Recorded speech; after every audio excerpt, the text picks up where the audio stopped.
Dans un discours empreint de fermeté, sans langue de bois, le Premier ministre, chef de gouvernement de la transition, Raymond Dongsima, a recommandé aux différents inspecteurs généraux de services et aux secrétaires généraux et leurs adjoints de rester sur les textes qui organisent leurs services. Sur la base des instructions que le chef de l'État m'a données, que j'attends en premier lieu que les inspecteurs généraux, inspecteurs me donnent dans les différents ministères ce que dit l'article 3 du décret 378, c'est-à-dire les manuels de procédure d'organisation des services dans les différents ministères où vous trouvez.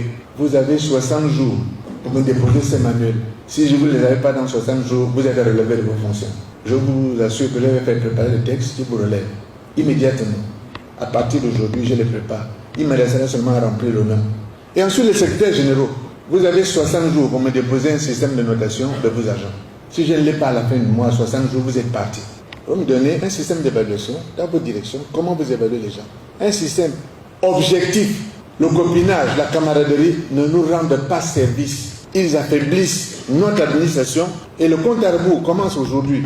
Pour que vous me déposiez les manuels de procédure et les manuels d'organisation pour ce qui est des inspecteurs généraux et pour les secrétaires généraux, que vous me donniez un système de notation de vos personnels. Comment évaluer vos personnels? Quel est le système que l'on met en place? Qui soit un système ouvert, équitable et qui ne souffre pas de contestation. J'attends tous les mois, à partir de maintenant, la copie du rapport des inspecteurs généraux des services. Vous déposez une copie directement chez le ministre et une copie directement chez le Premier ministre. Je veux une copie de vos rapports tous les mois.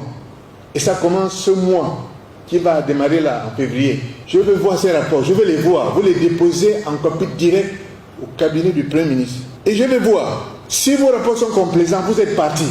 Le patron de l'administration gabonaise appelle à mettre un terme à ces pratiques d'une autre époque. Le président a dit, je rappelle, je vous instruis de mettre à contribution la justice pour mettre un terme à ces pratiques d'un autre âge.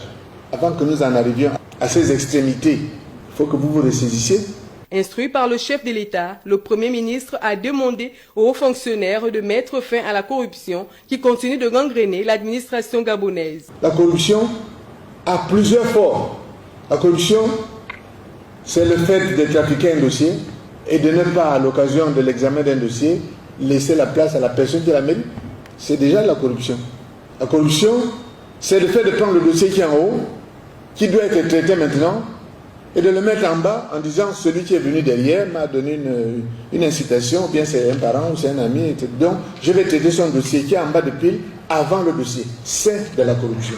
Et que vous commencez à écrire des notes qui sont ambiguës.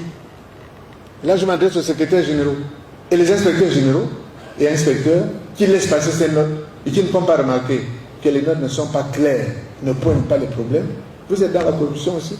Cette réunion s'inscrit dans le cadre du renforcement de la communication et de la transparence au sein des administrations.